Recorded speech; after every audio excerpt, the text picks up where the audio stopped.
జనాభా సర్వే ప్రకారం. అదేవిధంగా ఇప్పుడు ఉన్నటువంటి పరిస్థితుల్లో ఇప్పుడు రాజ్యాధికారమే కావాలి అనే ఒక అంశాన్ని ఇప్పుడు లేవనెత్తింది.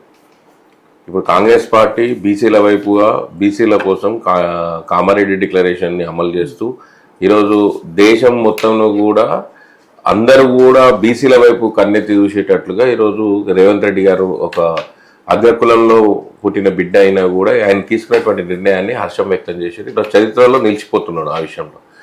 సో ఈ క్రమంలో ఇక్కడ రాజ్యాధికారం కోసం మేము బీసీలము అని చెప్పేసి ఈరోజు తీర్మానం మల్లన్న తీసుకున్నాం. పార్టీలు పెట్టుకోవడం తప్పేం లేదు. ఈరోజు మా పిసిసి అధ్యక్షులు కూడా అదే చెప్పారు. ప్రజాస్వామ్యంలో ఎవరైనా రాజకీయ పార్టీలు పెట్టుకోవచ్చు, పెట్టుకొని వాళ్ళ నినాదం వాళ్ళు నినాదించుకోవడం తప్పేం లేదు.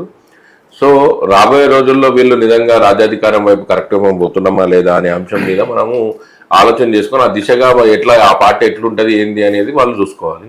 కానీ కాంగ్రెస్ పార్టీ అందరికంటే ముందుగా బీసీల వైపుగా పనిచేస్తుంది. బీసీల అభ్యున్నతి కోసం పనిచేస్తూ ఈరోజు బీసీలకు కులగణన కూడా చేసుకున్నటువంటి పరిస్థితిని మనం చూసినాము, మన కళ్ళారా చూసినాం, మన ముంగట జరిగింది. ఇక్కడనే కొన్ని వందల డిబేట్స్ కూడా జరిగినాయి.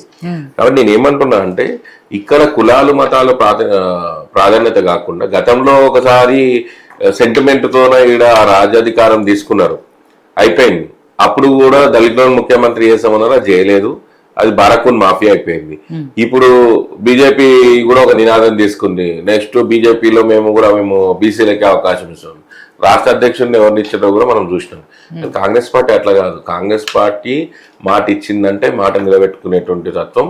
అదేవిధంగా ఈరోజు బీసీని పిసిసి అధ్యక్షుడిగా నియమించింది. ఈరోజు బీసీలకు పెద్దపీట వేస్తుంది. బీసీలకు ఒకవేళ రాజకీయ ప్రయోజనం లేకుండా చేస్తున్నటువంటి పార్టీలలో కూడా మనుగడ లేకుండా ఉన్నటువంటి పార్టీలకు కూడా కాంగ్రెస్ పార్టీ ఒక ప్రత్యామ్నాయంగా తయారయ్యింది అనే అంశాన్ని మనం చూస్తున్నాం.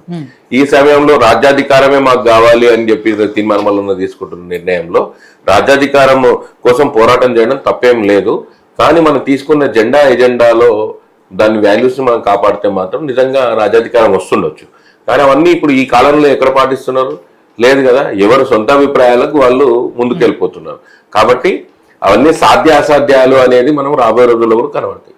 రైట్.